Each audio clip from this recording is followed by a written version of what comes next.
To cope with an aging population and long-term financial commitments, a working group was set up to explore ways to develop more comprehensive fiscal planning. The working group projects that over the next 20 to 30 years, real GDP will grow at a trend rate of 2.8% a year.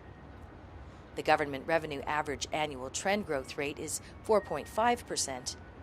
Imagining a worst-case scenario, the working group notes that if services were to be enhanced following the historical trends at about 3% a year for education, social welfare, and health care, on top of adjustments for demographic and price factors, government spending would grow at an average growth rate of 7.5% a year.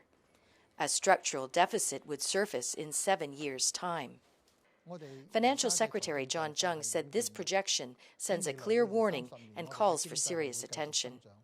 Growth in public spending must be commensurate with that of the economy and government revenues.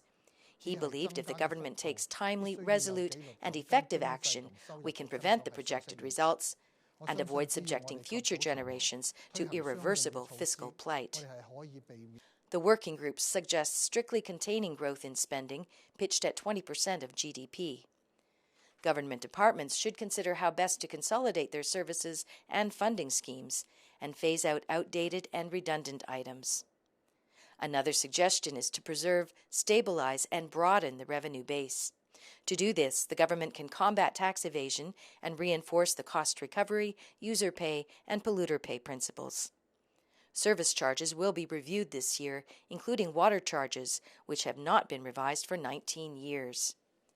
To prepare for the future, Mr. Tsang also suggests setting up a savings scheme, taking into account other economies' experience.